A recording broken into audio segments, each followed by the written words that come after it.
এই মুহূর্তে দাঁড়িয়ে বাংলাদেশের পরিস্থিতি যথেষ্ট উদ্বেগের।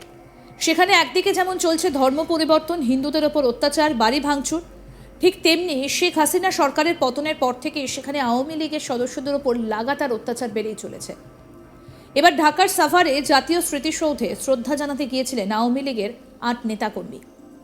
সেখানে যাবার পর তাদের গ্রেফতার করা হয়েছে। এরপর তাদের আশুলিয়া থানায় নিয়ে যাওয়া হয়। কিন্তু কেন এই গ্রেফতারি?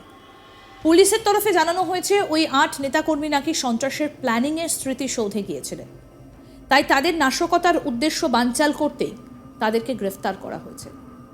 কিন্তু জানেন কাদের গ্রেফতার করা হয়েছে?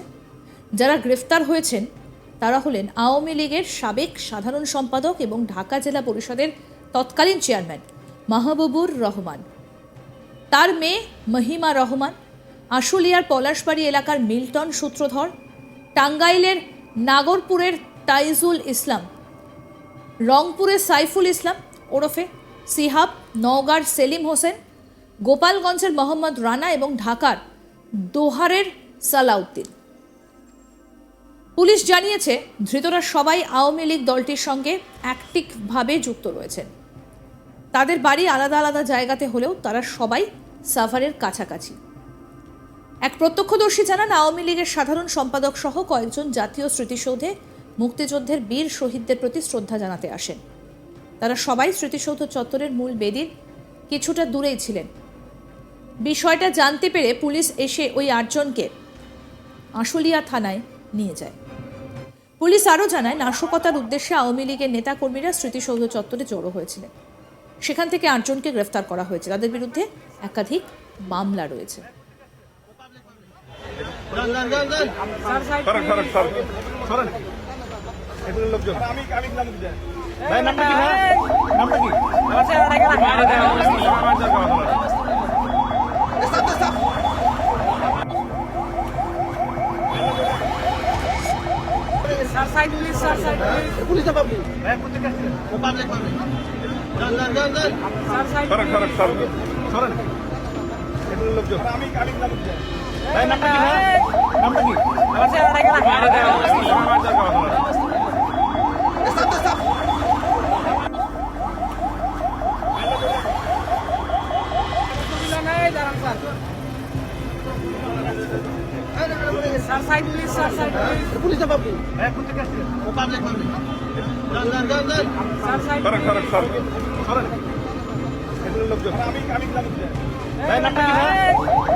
প্রসঙ্গত আপনাদের বলি, চেয়ারে বসে শয়ে শয়ে মানুষ, আর তার মধ্যেই ভেসে আসছে এক মহিলার কণ্ঠস্বর।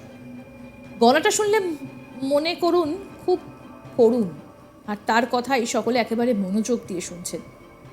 তার কণ্ঠস্বর বলুন তো, যাকে খোঁজার জন্য গোটা দেশে গ্রেপ্তারি পরোয়ানা জারি হয়েছে, সেই শেখ হাসিনার ফোন কল এবার প্রকাশ্যে। লাইভ ফোনে তার কথা শোনা যাচ্ছে, যেখানে তাকে প্রকাশ্যে বাংলাদেশের ইউনূস সরকারের বিরুদ্ধে ক্ষোভ উগরে দিতে শোনা যাচ্ছে। আর সেই ফোনে শেখ হাসিনার নাম জলজল করছে। শুনুন। বঙ্গবন্ধু ভবন থেকে শুরু করে আওয়ামী লীগের সকল নেতা কর্মীদের বাড়ি ঘর, ব্যবসা প্রতিষ্ঠান সব অগ্নি সংযোগ করে পুড়িয়ে দেওয়া হয়েছে। এমনকি নরসিংদীতে আপনারা দেখেছেন জেল ভেঙে দিয়ে সেখান থেকে সমস্ত কয়েদি, জঙ্গি, সন্ত্রাসী তাদেরকে ছেড়ে দেওয়া হয়েছে। শুধু তাই না, ইউনূস ক্ষমতা এসে যত জঙ্গি সন্ত্রাসী ছিল তাদেরকে তারা ছেড়ে দিয়েছে, মুক্ত করেছে। এমনকি ২১শে আগস্ট গ্রেনেড হামলা যারা আসামি তাদেরকে ছেড়ে দিয়েছে। হলিউডিজনে যেখানে জঙ্গি হামলা হয়, আমরা সেই হামলা মোকাবেলা করে সেখানে কিছু মানুষ উদ্ধার করি, কিন্তু অনেক মানুষকে তারা হত্যা করে। সেই অপরাধী জঙ্গি সন্ত্রাসী যাদের বিচার হয়েছিল, সাজাপ্রাপ্ত, তাদেরকেও মুক্ত করে দেয়। এখানে বক্তব্য রাখতে গিয়ে শেখ হাসিনা বলছেন ইউনূস সরকার দেশের সমস্ত প্রথম সারির জঙ্গিদের জেল থেকে মুক্তি দিয়েছে, তাতে করে সন্ত্রাসী কার্যকলাপ আরও বাড়বে। আওয়ামী লীগের কর্মীদের ধরে ধরে নাকি মারধর করা হচ্ছে, তাদের বাড়িঘর গুড়িয়ে দেওয়া হচ্ছে। আর কি বলেছেন শেখ হাসিনা, আসুন বাকিটুকু শোনাই এবার। আওয়ামী লীগের সকল নেতা কর্মীদের বাড়ি ঘর, ব্যবসা প্রতিষ্ঠান সব অগ্নি সংযোগ করে পুড়িয়ে দেওয়া হয়েছে।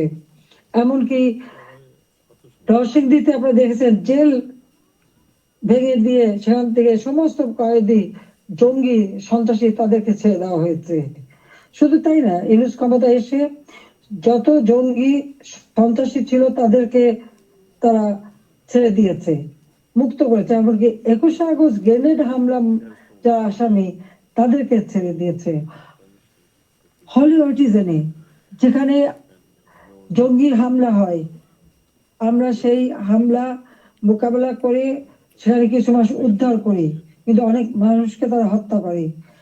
সেই অপরাধী জঙ্গি সন্ত্রাসী যাদের বিচার হয়েছিল, সাজাপ্রাপ্ত, তাদেরকেও মুক্ত করে দেয়। মানে এটা কোন ধরনের কাজ আমরা জানি না। আর দেখা যাচ্ছে যে শুধু আগুন দিয়ে পোড়াচ্ছে না, বাড়ি ঘর সম্পত্তি লুটপাট করা এবং তারপরে অগ্নিসংযোগ করা, সংসদ ভবনে আক্রমণ, সেখানে ভাঙচুর করা, চিফ জাস্টিস তাকে অপমান করে, লাঠি সোঁটা নিয়ে তাকে অপমান করে তাকে পদ থেকে বাধ্য করা, নির্বাচন কমিশন, পাবলিক সার্ভিস কমিশন, মানবাধিকার কমিশন করে এক এক প্রতিষ্ঠান, প্রত্যেকটা প্রতিষ্ঠান ধ্বংস করেছে। সকলকে সেখান থেকে বাধ্য করেছে পদত্যাগ করতে। আওয়ামী লীগের নেতাকর্মী শুধু না, আমাদের যারা বুদ্ধিজীবী, সাংবাদিক, 300 সাংবাদিকের অ্যাক্রেডিটেশন কার্ড বাতিল, চাকরিচ্যুত। 106 জন সাংবাদিকের বিরুদ্ধে হত্যা মামলা। এখন প্রায় শত শত সাংবাদিক গ্রেপ্তার, বন্দী। আওয়ামী লীগের কয়েক হাজার নেতাকর্মী, প্রায় 4-5 হাজার নেতাকর্মী তাদেরকে হত্যা করেছে, আহত করেছে। এই মুহূর্তে দাঁড়িয়ে বাংলাদেশের পরিস্থিতি যথেষ্ট উদ্বেগের। সেখানে একদিকে যেমন চলছে ধর্ম পরিবর্তন, হিন্দুদের ওপর অত্যাচার, বাড়ি ভাঙচুর, ঠিক তেমনই শেখ হাসিনার সরকারের পতনের পর থেকে সেখানে আওয়ামী লীগের সদস্যদের ওপর লাগাতার অত্যাচার বেড়ে চলেছে। এবার ঢাকার সাভারে জাতীয় স্মৃতিসৌধে শ্রদ্ধা জানাতে গিয়েছিলেন আওয়ামী লীগের 8 নেতাকর্মী।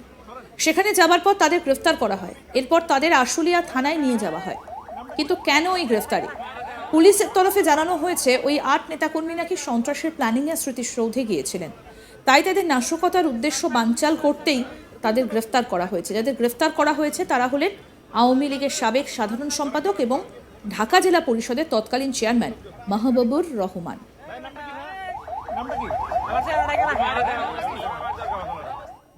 আরও আপডেট পেতে দেখতে থাকুন আজ তাক বাংলা, সাবস্ক্রাইব করুন।